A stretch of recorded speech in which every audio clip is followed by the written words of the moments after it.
విజయం సాధించిన వ్యక్తుల్ని మాత్రమే గుర్తుంచుకుంటాం. వారి కిరీటాలను, వారి కీర్తిని మాత్రమే చూస్తాం. కానీ ఆ విజయానికి వెనుక నిలిచిన అదృశ్య త్యాగాల గురించి ఎప్పుడైనా ఆలోచించామా? రామాయణంలో లక్ష్మణుడు 14 ఏళ్ల పాటు కంటి మీద కునుకు లేకుండా గడిపాడు. అజేయుడైన మేఘనాథుణ్ణి సంహరించాడు. కానీ లక్ష్మణుడి ఈ విజయానికి ప్రాణం పోసింది ఎవరు?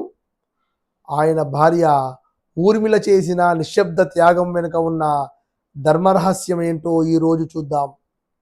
వనవాస సమయంలో నిద్రాదేవి లక్ష్మణుని ముందుకు వచ్చి, నిద్ర ప్రకృతి ధర్మం, దాన్ని కాదనడం నీ వల్ల కాదు అని గుర్తు చేసింది.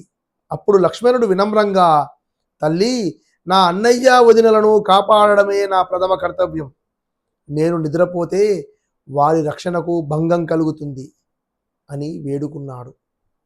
అప్పుడు ఒక అద్భుతమైన ఒప్పందం జరిగింది. లక్ష్మణుడు పోవాల్సిన నిద్రను ఆయన భార్య ఊర్మిళ స్వీకరించింది.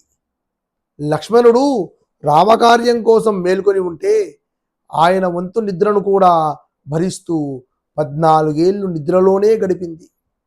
అయోధ్య రాజభవనంలో ఆమె గడిపిన ఆ నిశ్శబ్ద కాలం ఒక గొప్ప యజ్ఞం. ఊర్మిళ త్యాగం లేకపోతే లక్ష్మణుడికి నిద్రాజిత అనే పేరు వచ్చేది కాదు. మేఘనాథుని వధ జరిగేది కాదు.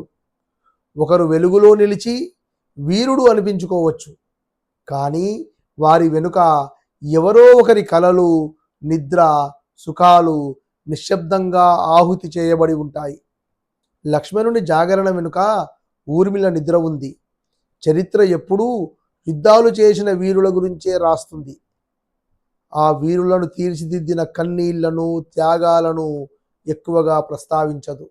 మన జీవితంలో కూడా మనం ఎదిగామంటే మన వెనుక అమ్మ త్యాగము, తండ్రి శ్రమను, భార్య సహకారము ఖచ్చితంగా ఉంటుంది.